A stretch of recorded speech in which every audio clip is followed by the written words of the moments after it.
手，听见没有？你这不是查案，你这是破坏公物。哎，停手！停手！听见没有？怎么回事啊你？啊？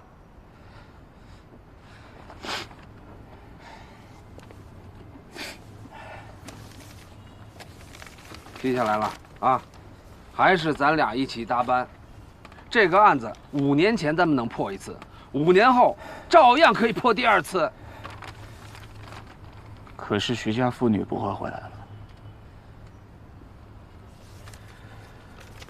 5年前，他们费尽周折，选择主动失踪，就是为了想保住一条命。可最后，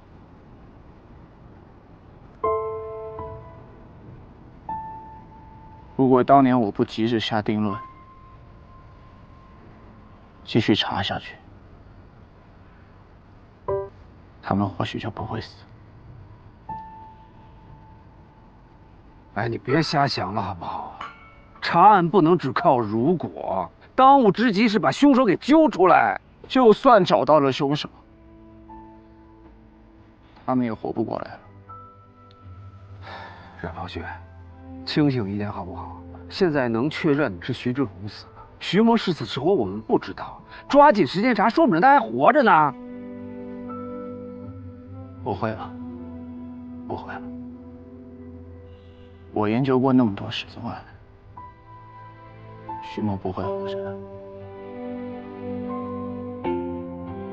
我爸妈当年就是一起失踪的。我当年上警校的时候，我就发过誓，只要遇到失踪案，每一个都要破掉。结果第一个就……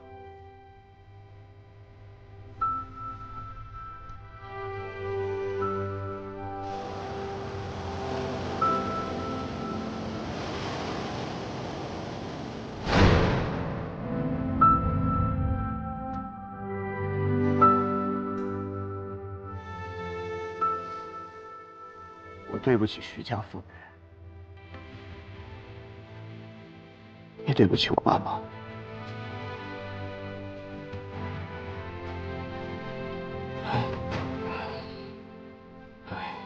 小冉，人是你杀的吗？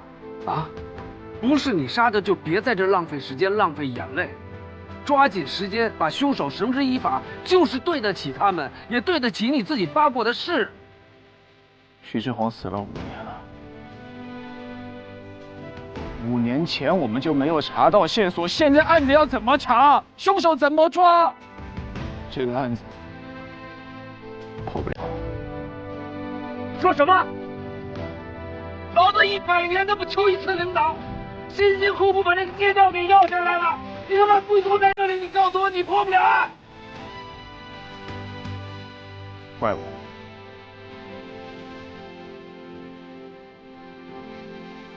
都怪我根本就不配做刑警。不做刑警你做什么？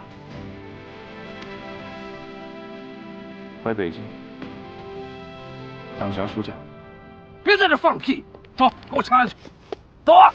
走不走？走不走？走不走？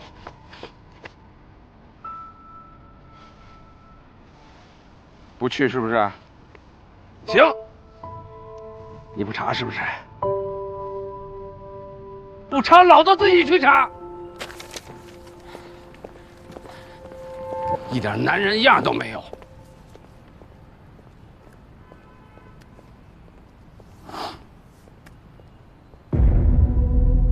老子自己一样查。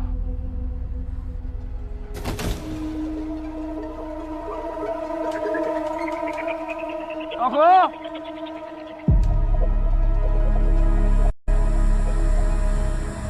小何，小何，小何，小何，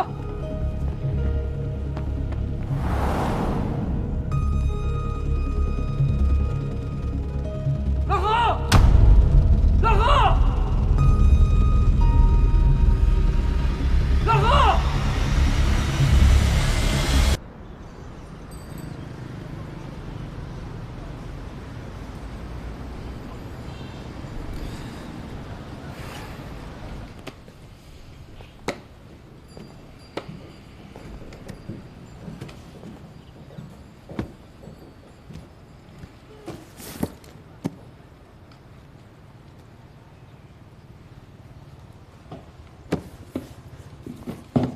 别看喽，他不会来的，还是跟我去水泥厂吧。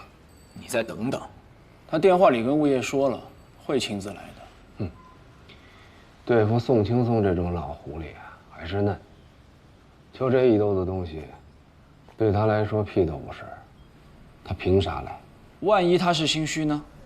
怕家里面有什么见不得人的东西被警察看见。我看心虚的是你吧？哎，再看就成梦见你喽。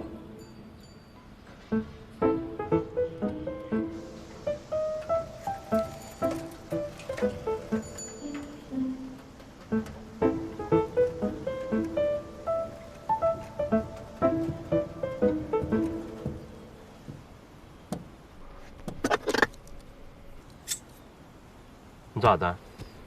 那个龟儿子敢害狼哥，我就把他废了。你有没有长脑壳？马龙转型了，还动刀动枪，收起来。今夜你说的当吧，要弄他的吧？你晓得那陆爸爸车主是哪个吗？青松水泥厂老板宋青松。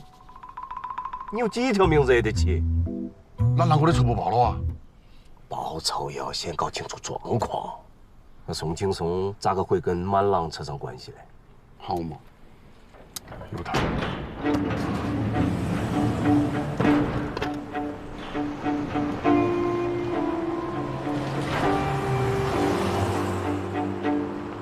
跟到去。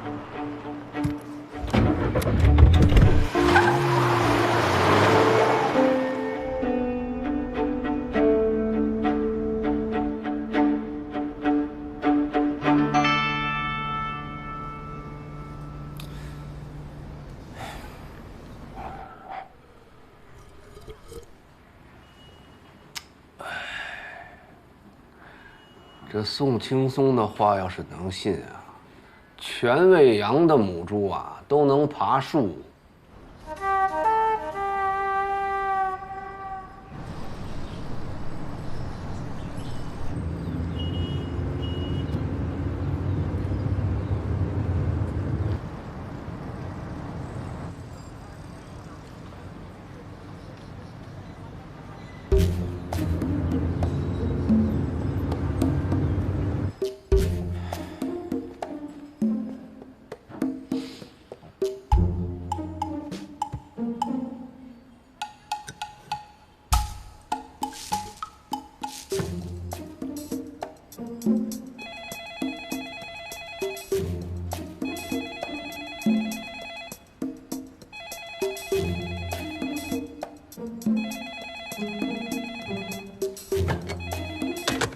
刑警队，门口来了辆奔驰车，说是元老里的失主。让他们进来吧。啊，大队会议室。好嘞。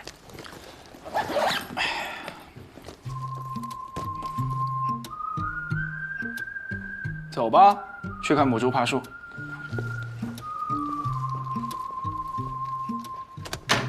哎，那么急干什么？你想好怎么办徐梦的事了吗？所有的信息逐一确认，只要回答的有漏洞，自然能找到突破点。这宋青松啊，失主又不是嫌疑人，万一他光拿东西走人，什么都不说，我就想问你咋个呗？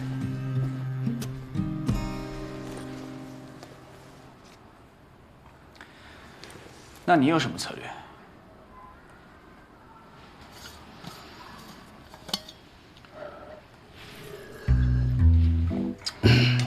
很简单，5个字，大好小配合。怎么打？我主你次，我虚你实，我白你黑，晓得吧？前4个字你憋很久了吧？你就说晓不晓得？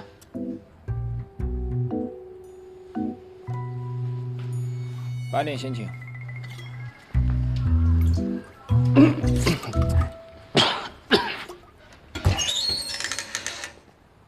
这宋青松来公安局咋子？会不会是因为狼哥的事情查到他脑壳上来了？他个锤子查，查到就说警察来了。对哈，你倒是提醒我了，宋青松要是真的找不满了，那我们就可以狠狠的敲他个雷逼，敲你个脑壳，敲！哎呀，转变思路，借这个事找宋青松谈条件，让他分一些生意给我们做，这叫水往低走，人往上流。往上流。宋青松那个龟儿子以前做那些事情比我们下流多了。他那么下流都能转型，老子更要跟他好好的交流经验。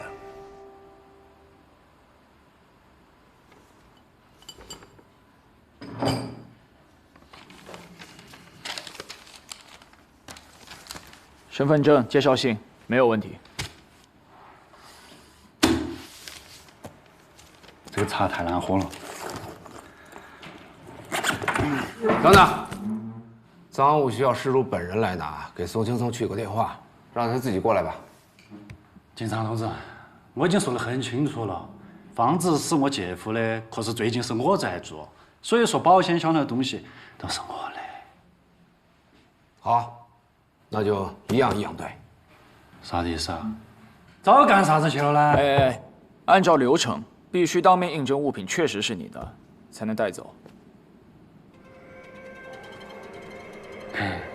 你妈。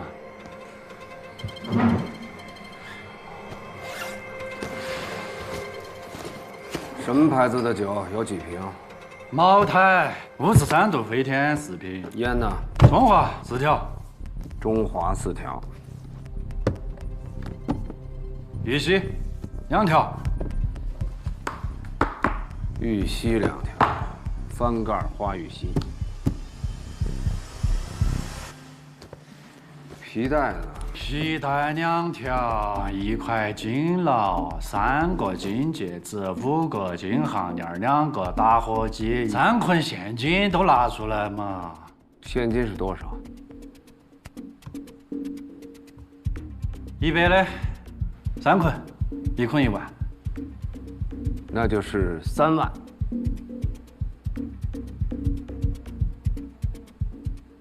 老何，3万这个数听着耳熟哈。听着耳熟。我听说道上有规矩，比方说4万的活，先付1万定金，等事成之后呢，再付剩下的3万。那还得有点辛苦费吧？怎么也得2条翻盖花玉溪。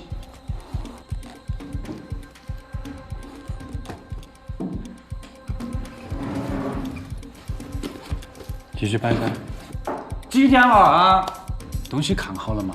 我可以走了吗？鬼事！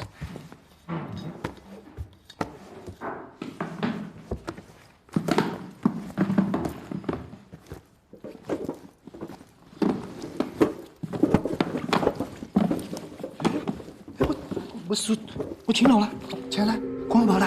什么公文包？哎，公文包没公文包的，记错了，我有点混乱，我在这里待太久了。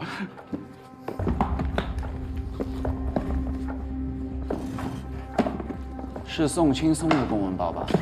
没有，我记错了，没得，上面还写着“青松水泥”4个字，是不是？没有记错了。包里的东西见不得人吧？赶紧给宋青松去电话，就说公文包丢了。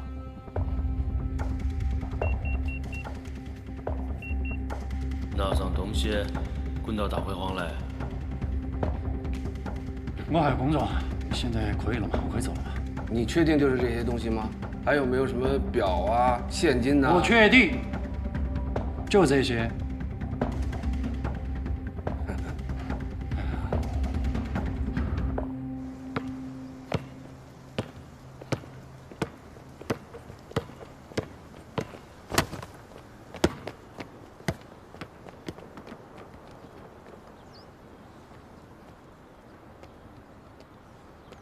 强奸体，啥子鬼？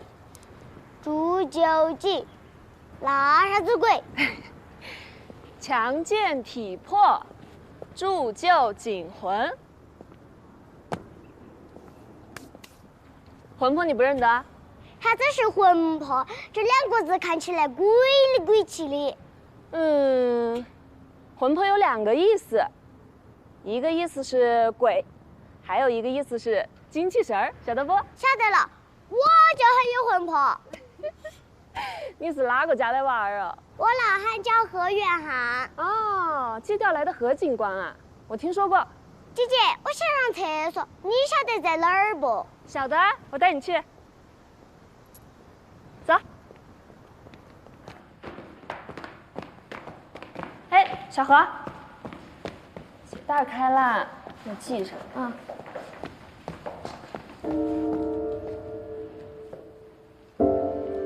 姐姐，来看你腰。你是乖的。哎，小朋友，你看错了。小孩能看错吗？小孩不会撒谎。这里有人耍流氓。你这个啥子啊？这个人娃娃。要你管！尖嘴猴腮黑圆圈，我看你长得鬼里鬼气的，色鬼的鬼。你小年纪脾气那么不好呢啊！以后出入社会要小心点。哎，老说实话嘛，出入社会是要小心点嘛。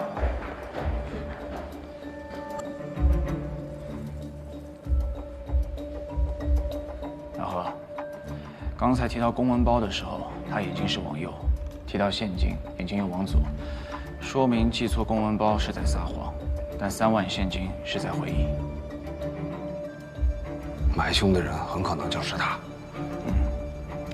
他现在应该是去找宋青松了。宋青松，何警官，你们要是想出勤的话，就把小何交给我吧。我是技术科的梁娟，今天晚班，一会儿可以带他去食堂吃饭。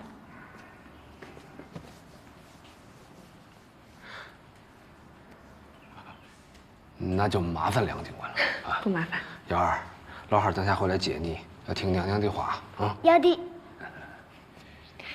你就是刑警队新来的那个高材生？啊，高材生。你好。看你们两个搭档还挺默契的噻，是不是小何？走吧。出来了，出来了！站！何远航，公安跟起的啊，那我们还要不要跟呢？跟。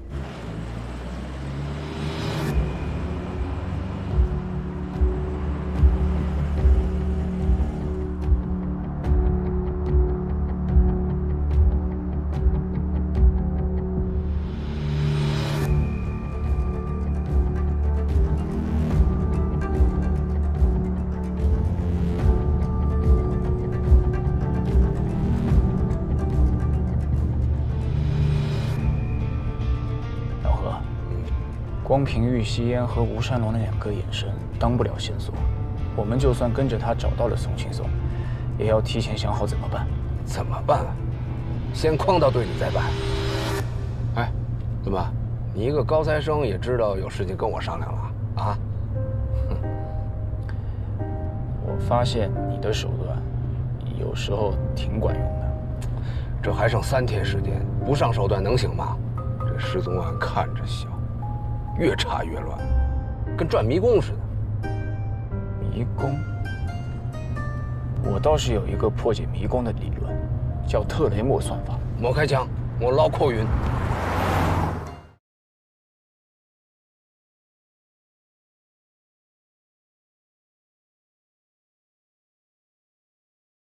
Sir，不得啥子来着，Sir？不得豆腐2窟窿，Sir。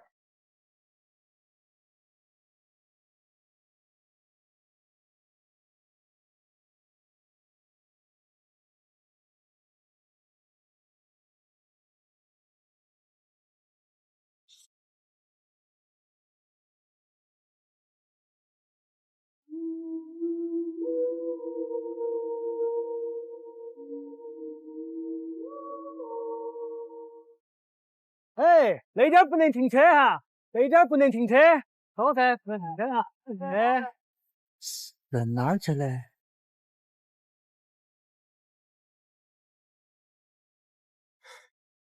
哎，那是哪个屋头的亲戚吗？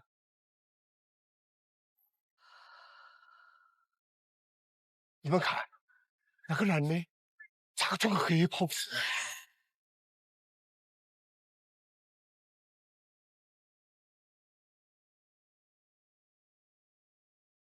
哎，装着娃娃也不服了。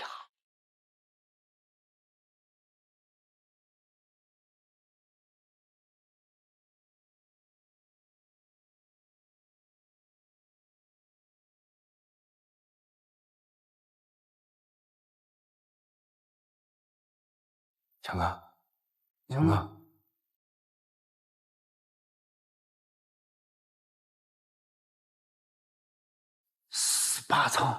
，18层不是早就没得人住的吗？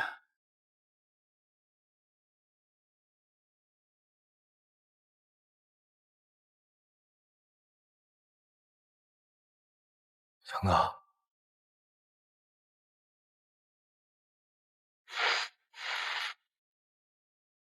你看见他背上看啥子？没得啥子。我去省城开会，定紧点哦，莫出事。好。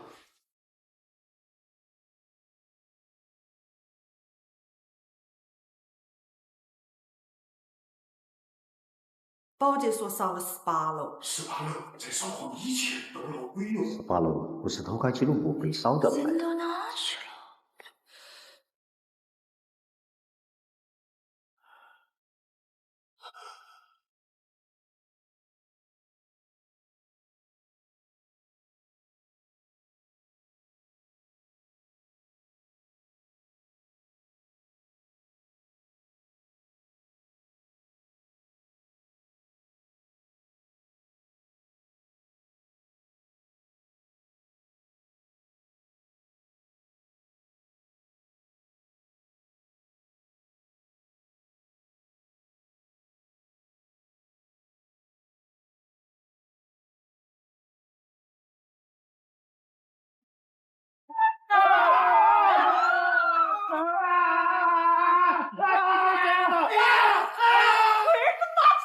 哎呀，奇怪了，两头的小贩们都是说是的，那2个人究竟去哪儿了？莫乱摸，下楼去找。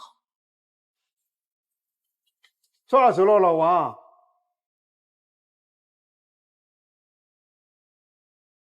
哎呀，王五乱，你在做啥子？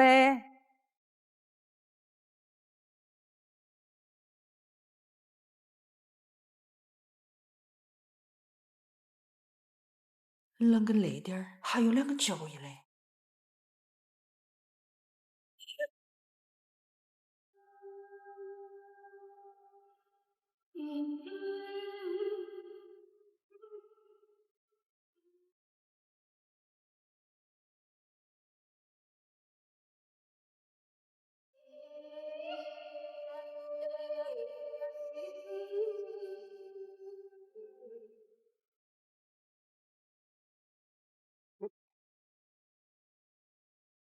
没有吧？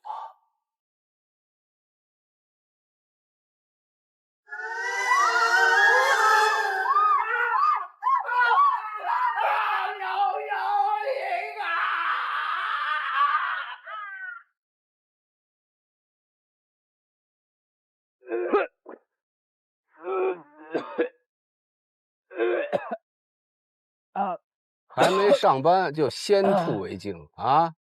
第1天上班的娃娃，没退完刺的黄瓜。我这是晕车，您开的太快了。小刘啊，吐完了过来啊，我跟你说几句话。过来啊，跟你说几句话。不是，我跟你说啊，我跟你说，咱俩今天呢是临时搭班啊，虽然是临时的，但是也要捋清楚关系。我知道，冯队说您是借调来的，还有1周就回去了，叫我在叫你是少给我惹麻烦，是不是？叫我在专业上好好带带您。谁带谁呀？你个青钩子娃娃，知道我干了多少年吗？可您一直在派出所，我学了6年刑警。哎呀，你那是纸上谈兵，废话不多说啊！师傅带徒弟是队里的规矩。冯队只说让我跟您搭档，搭档也得有长幼尊卑。我是师傅，你是徒弟，咱俩处顶，听我的啊！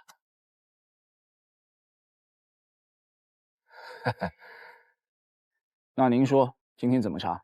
这就对了嘛。我跟你说啊，这个元龙里是我在派出所的时候负责的片区。当年呢，施工挖出了一个衣冠冢，从那以后，这里的人呢就开始疑神疑鬼，迷信氛围浓重，没事成天瞎报警。所以呢？所以就要按兵不动，先让他们冷却冷却。我不同意，迷信氛围处置不及时，容易出现群体事件。我刚才说的规矩都白说了，是不是？我是师傅，你是徒弟，师傅说什么？何师傅，咱能去办正事了吗？什么何师傅？你当我是修车的啊？倒是像个修煤气灯。什么煤气灯啊？煤气灯操纵 gaslight。说谁该死呢？年纪轻轻没礼貌。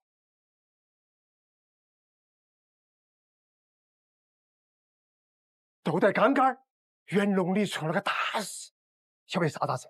一个女的被个男的坐电梯老实扒了，太吓人了啊！一男一女两个人被黑袍整个一裹，被得了，这骨头渣都没剩下。我是看得最清楚。你看得最清楚。老孟，哎，来。骨头渣子都没剩啊！行，我说，这衣服是我家的。你不是说他裹走2条人命吗？那就是证物，我得没收，回去化验。还有谁看得最清楚？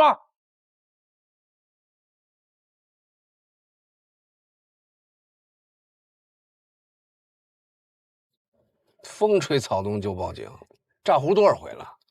你们2个啊，一个居委会，一个保安队，不平息迷信谣言，还助长犯罪，报假警是违法的，知道吗？晓得。无受害人，无加害人，无家属报警，立案依据不充分。再说了，这派出所都来人了，来吧，把字签上了。再有1个礼拜，我这借调就结束了，能明白我意思吗？啊，关键节点啊，鸡毛蒜皮的事儿别去刑警队找我，背了案子走不脱。钱了。我去到哪儿？哎，这个小同志是？小刘啊，哎，这是我徒弟，刚毕业，刚来上班，人生地不熟的，以后你们多关照。您好，我姓冉，冉冉升起的冉。还有，我不是他。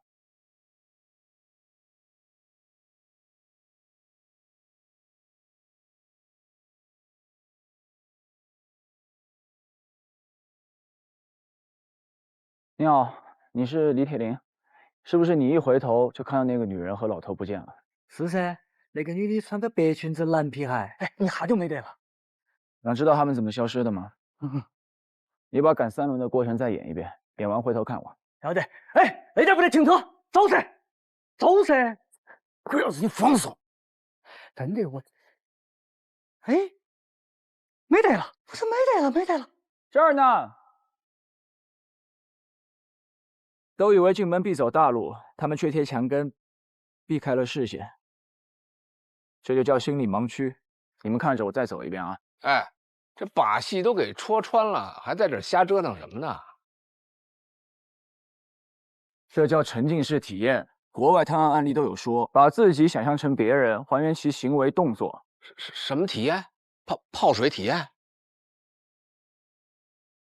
从这儿到那栋楼，走大路更近吧？他们为什么会舍近求远呢？哎，你跟我来。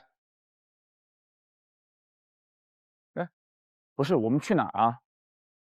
收队了，人家没找刑警。冯队接电话让我们来看看情况，我们楼都没上，也太没责任心了吧？什么叫没责任心呀？报假警才叫没责任心呢，而且还浪费警力。两位警官，是我们小题大做了，你们请回嘛，我去跟区所说一下。等等，区所？哪个区所？区大海？对啊，我都是把那个110，区所就来了。他在楼里呢。嗯，我去看看。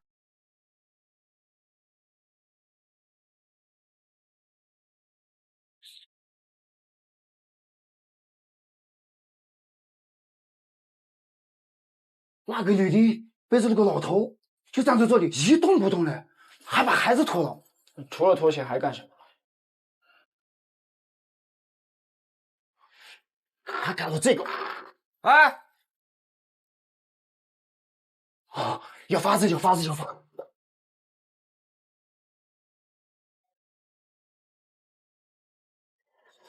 我去捡。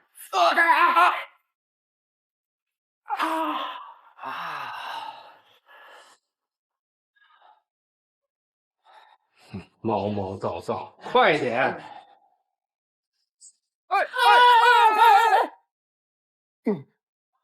去说，小心脚印。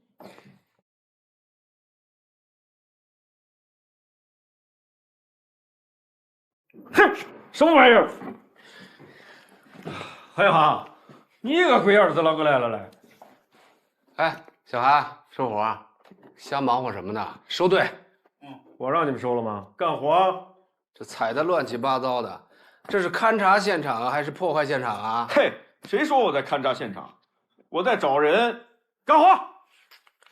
我看谁干。阿潘让一下，看到痕迹了。看见了吗？刑警都在干活呢，干活！哎，我说你小子，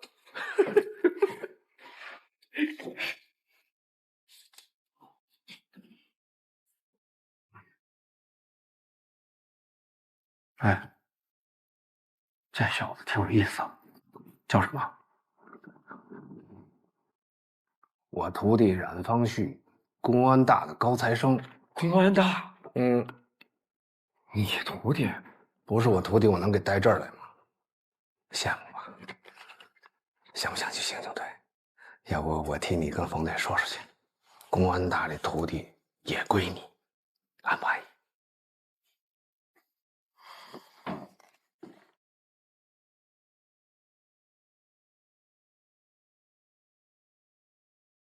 这木板挡的真不是地方。哎，这个还是你师傅在派出所扫黄的时候亲手拆的呢。嗯，借用一下。他不是我师傅。哎，你个龟儿子！马强，哎，开门。啊，好。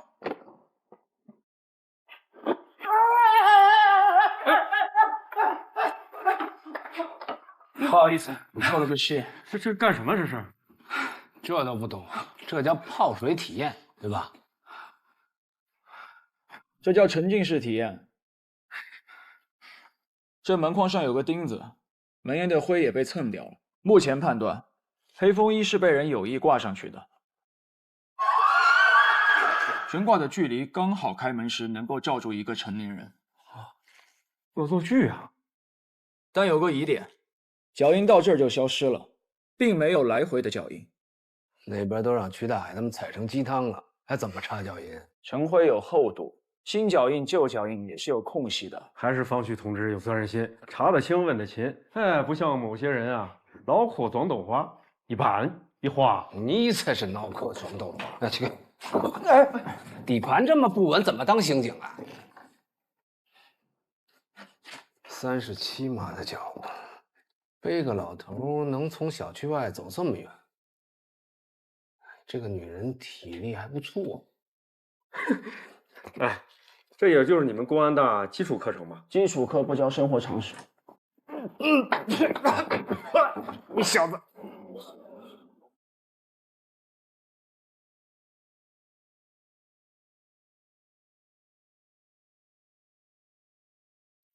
看见什么了？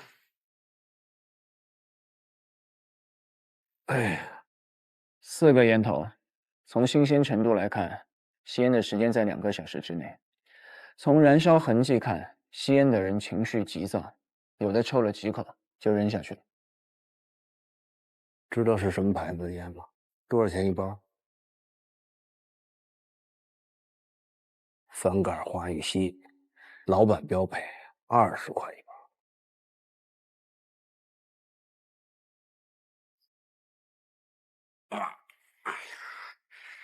你确定之前屋子里面是没有脚印的？应该确定。我们是来找人的，怎么可能不踩吗？那也别踩那么多脚啊！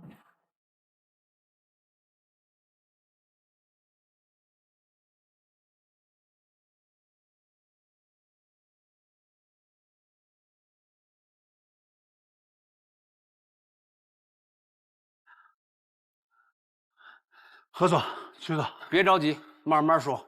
啊，所有的房间我都检查过了，没有人。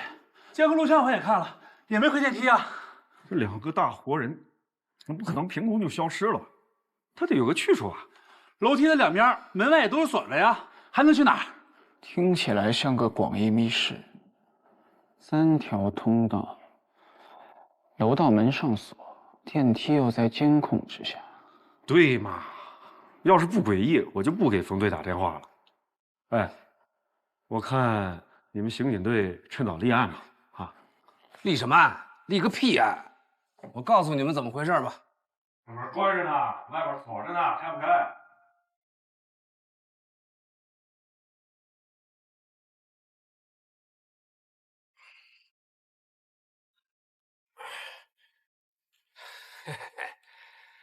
看见了没有啊？这2个人就是这么出去的，这门就没锁，还立案，那就是个恶作剧，知道吧？何警官，不是的，这个楼道还有那个窗户，还有那个锁怎么锁不是在？哎，要这样操作，校长，快去！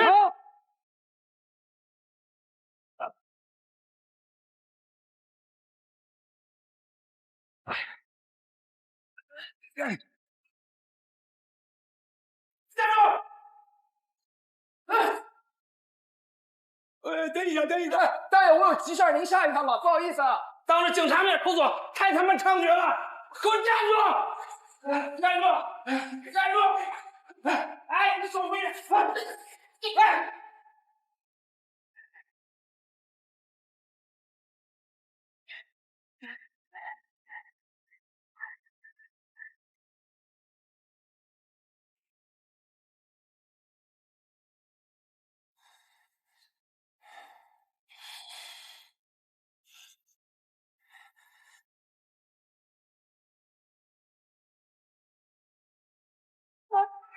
何远航，抓到了何远航，快来帮忙！叫什么叫？叫魂呢？坐个电梯这么慢，人早就跑了。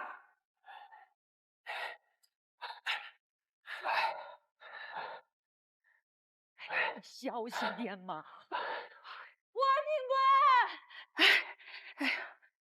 霍警官，这楼里头有坏人，把娃娃黑到喽！刚才楼梯间里跑的是不是你啊？啊，你跑18楼干什么去了？这个娃娃也看到了，他还跟那2个人有肢体接触。我问他，那你把我们锁到楼道里是什么意思啊？我怕你总来抓我。小朋友，别害怕，你是看见那2个失踪的人了吗？我快到抓不2个人手了，这不是人手，是鬼爪子。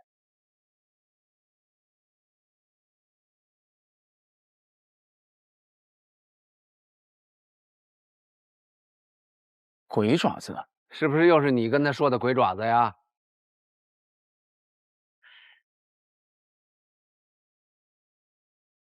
你看，我就说嘛，都是那2个人装的，撞到娃娃也不服呀！哎，那2个人撞了几下呀？都一下，一下浑身都是伤，开拖拉机怼的。小朋友，你这些伤打势……球的时候摔的。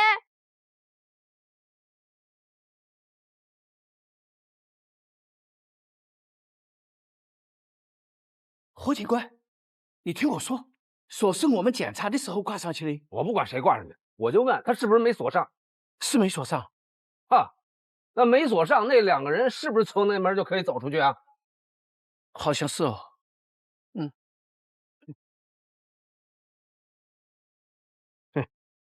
勘察半天，连个通道都没搞清楚。老曲啊，就你这水平，我在冯队那儿怎么帮你说话呀？我用你说呀？还出去做啥子？那就是个恶作剧，回去捡东西，走腿。早喊你收你不收，香港回归都赶不上热乎的。嘿嘿。何警官，我觉得有必要。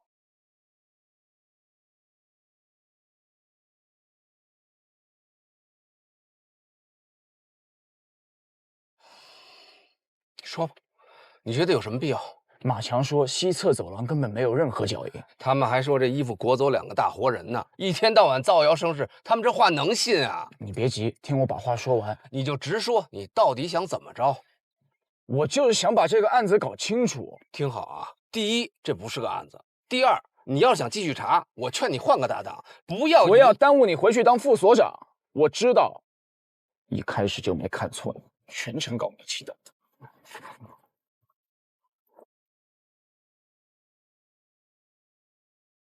哎，你刚才是不是骂我呢？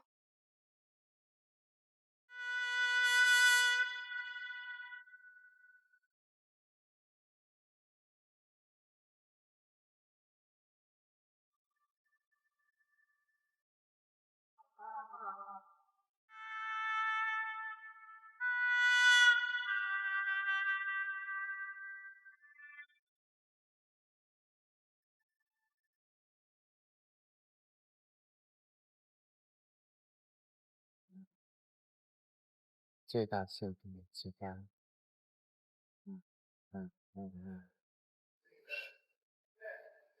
哎，小伙子，看没看见小冉？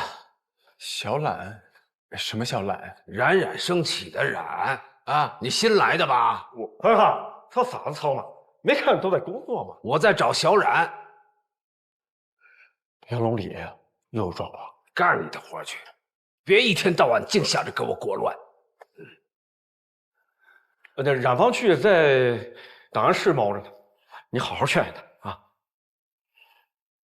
要不接个电话，打了5分钟，一个个的懒散。这个就是老何。老汉，你咋个又来了？在单位叫啥子老汉？你冉叔叔呢？你找他干什么？你别管，他人呢？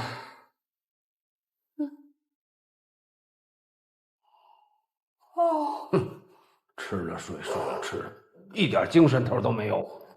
谁天天待在这里不犯迷糊啊？有本事你把我调到外勤去！冉方旭，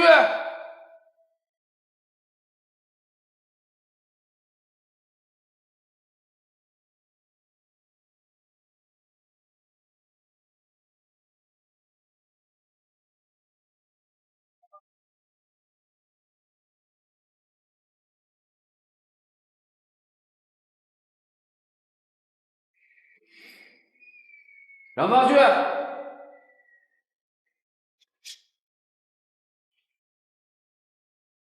冉方旭，你以为你站在马桶上我就看不见你吗？出来，我们开。师傅，我拉肚子了，上吐下泻，我哪儿也去不了。你是鸵鸟吗？站着拉稀，给我出来！老子给你数3下、啊，数到300我也不出来。你等着。1，师傅，你要干啥？师傅，师傅，3，啊！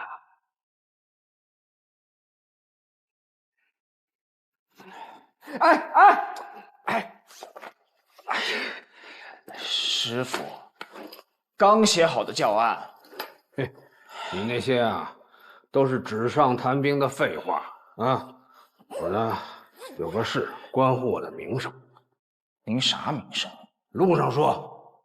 哎，师傅，我还有工作呢。呸，那也叫工作。有些人啊，天天想去干外勤；有些人啊，就想赖在档案室，没一个让我省心的。哎，你又影响谁呢？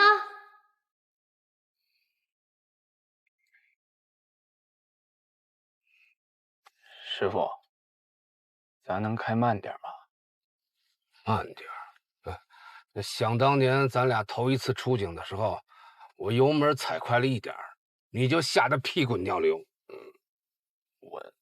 我那是晕车。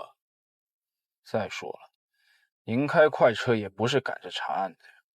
放屁！说的我好像多没责任心似的。反正咱俩第一次搭档，我姓啥您都没记住。我怎么就……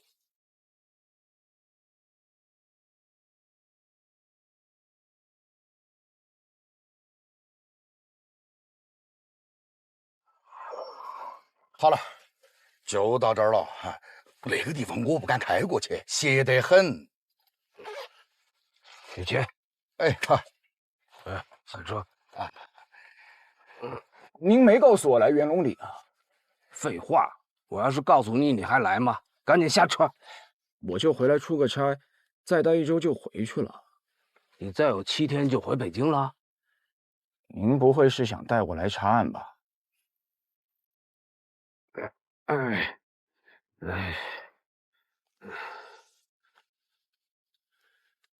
这个孩子叫韩子昂，失踪还不到48小时，还没立案。我从家长那儿了解了些情况，觉得这事儿没那么简单，就答应帮他们找人。你师傅这些年找人那是有一手，人送美名，老神仙。既然事情不简单，就应该交给警方处理。都说了还没立案，我现在就是个热心市民，帮忙找孩子。你来都来了，高低帮我一把，这招牌不能砸。师傅，我现在就是个教书的，您也退休了，咱都不适合查案了，还是走吧。哎呀，你别跟我废话。那18年前我也想7天以后拍屁股走人，是哪个小王八蛋说我没有责任心的啊？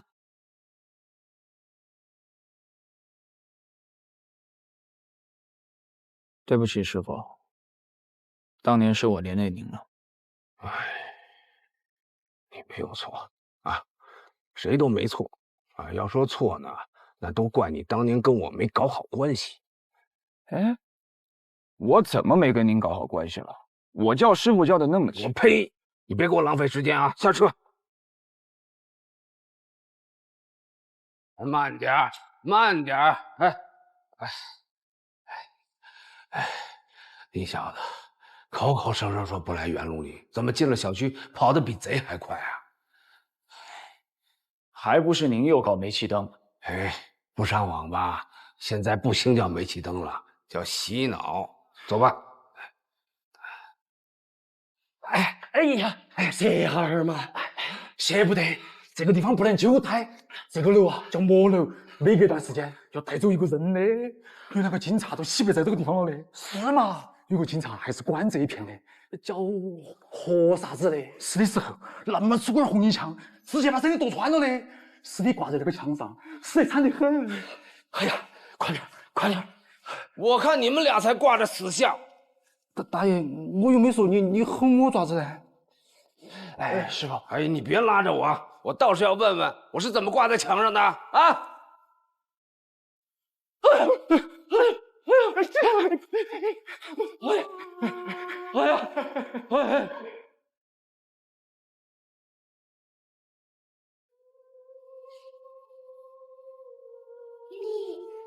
师傅，这元龙里早就有封建迷信氛围，您又不是不知道，何必较这个劲儿呢？我要是不骂他们，下一个被说死的就是你。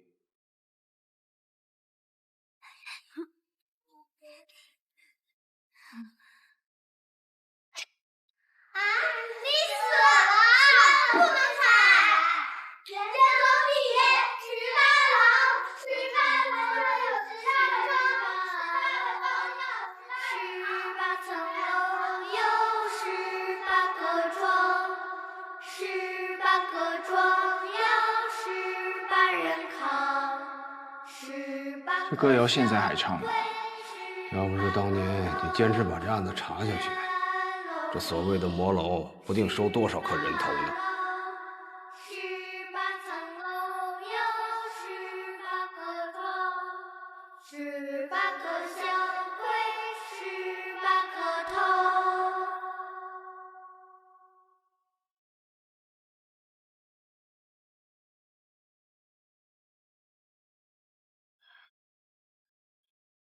侯一航，请我吃饭。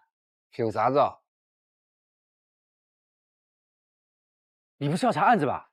我帮你插个队，早点把报告出了。哎，还有6天我就回派出所了，整什么案子？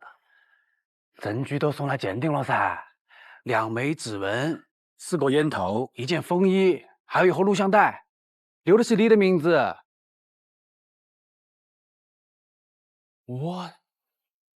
都挺好的，就是跟何远航同志不太合拍，您能不能给我换一个搭档？第一天就要换啊？何远航怎么你了？觉得他没有。哎，不对，我来找我徒弟。我再强调一遍，我不是你徒弟。年纪小，心眼也小，随便说句话反应这么大啊！我不是心眼小，我是负责任。冯队，您也看见了，脾气不和，性格迥异，经常吵架，影响效率。反正呢，我也快回派出所了。要不您给他再换个搭档，我也把手头的事儿交接一下。啊，合着你们俩在我面前唱双簧呢是吧？啊，说吧，你们查案需要什么支持啊？哎，冯队，我们这不是演戏啊，我是真心的要跟他分开。冯队啊，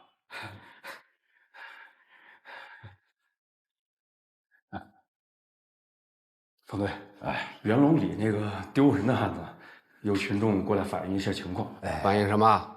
何远航，注意态度。你们警方是没得觉得咋搞，但小区里面传的凶啊！有人说失踪的2个人是黑白无常，那个楼就是他们的食堂。还有人到处传唱啥子元龙里18楼，18个小鬼18个头，鬼扯！肯定是哪个在那里鬼话连篇。冯队。在元龙里当年动工的时候呢，确实挖出过一口棺材，但那是三国时期的衣冠冢，里面根本没人。像这样的事，让居委会反一反迷信就好了，何必让刑警队出面呢？但问题是，元龙的构成比较复杂，里面住的啥子人都有。昨天有人立即失踪，现在又传出这样的歌谣，搞得大家是人心惶惶，还请公安查清真相。何远航。昨天那个案子到底咋回事啊？曲大海已经给定性了，就试装恶作剧。那根本就不是恶作剧。冯队，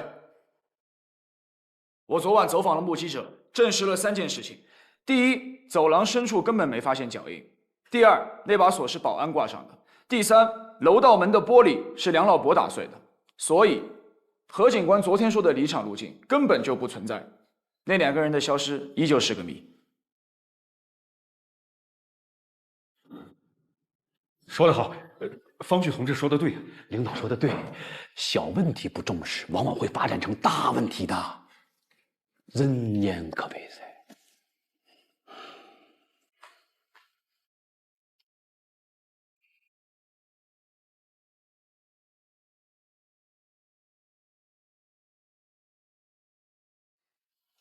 有人说何远航啊是走后门进入刑警队的啊，坐。其实呢，他是我千挑万选才借调过来的。冯队，何远航虽然不是科班出身，但是在他那管辖片区内啊，常年的破案率最高。这说明什么呢？这说明在他身上有你我看不到的长处。他在有些方面啊会帮你不少。当然了，你从专业的角度啊，也可以好好的带带他，明白我意思吗？冯队啊，那元龙里的案子还是你们2个一起跟。侯总，你先忙，我先走了啊。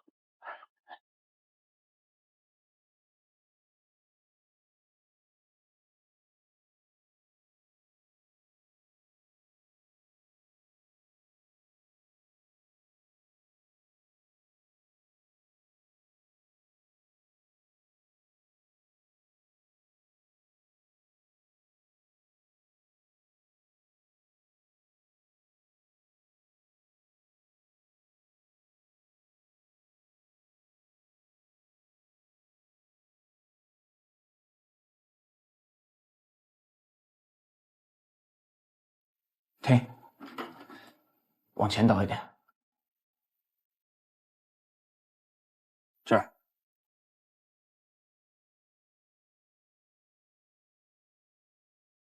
好像是根烟哦。能看出是什么牌子的烟吗？啊？那看不出来哦，看不出来，看不出来。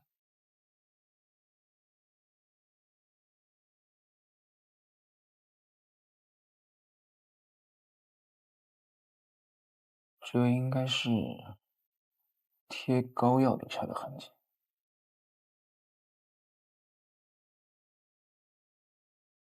你爪子嘛？我签字了嘛，你就给鉴定？你们技术科最近是不是饭不管饱啊？哎，何远航没看完呢。光看有个屁用？哎，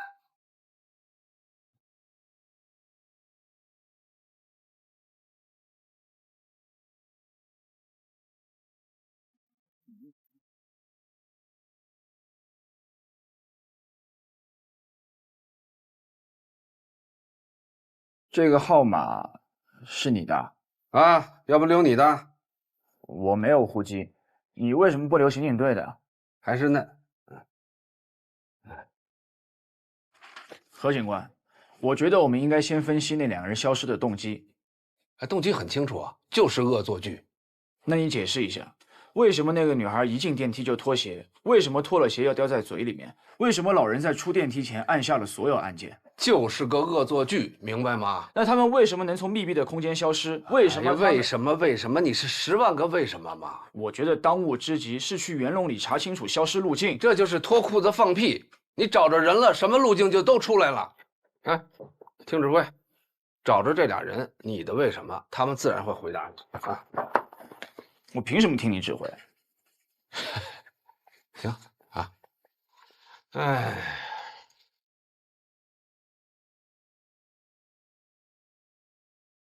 来，等会儿，你看见那几个骑火三轮的没有？这样，咱们俩打个赌好不好？你过去，如果你能打听出他们姓什么叫什么，以后我都听你的；要是你打听不出来，那你就得听我的，怎么样？我不赌。你不是要查路径吗？我记得那两个人就是坐火三轮来的吧？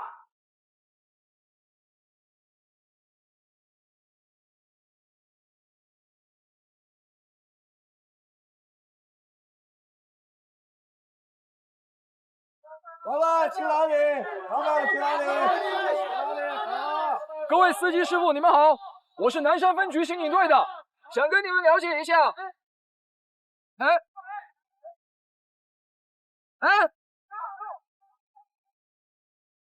师傅，师傅。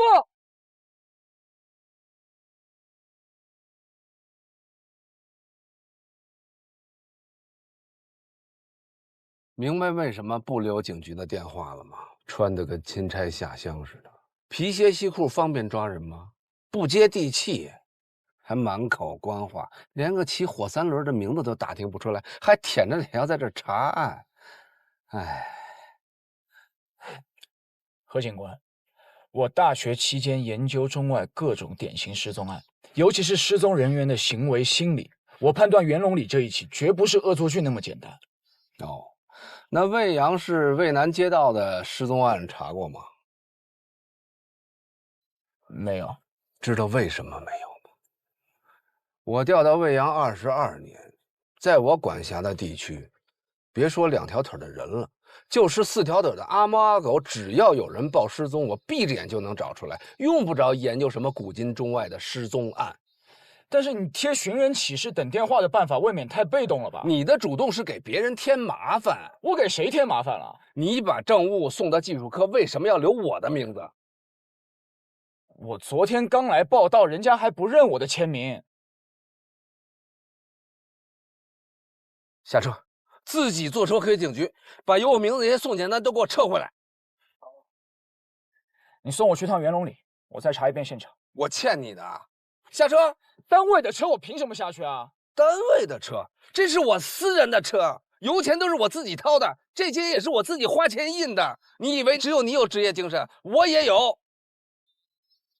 下车！何警官，据我分析，失踪那2个人的离奇行为更像是受到了某种胁迫，才不得不那么做。而且好多命案都是从离奇失踪开始。哪来的命案？在我管辖的片区就没出现过命案，你一来就给我弄出一起命案来。墨菲定理听过吗？你越怕什么，就会越来什么。狗屁定理，狗屁命案！刚才打赌你是不是输了？输了就得听我的。我现在命令你回警局，把有我名字那些送检单都给我撤回来。何远航，你就不配当刑警。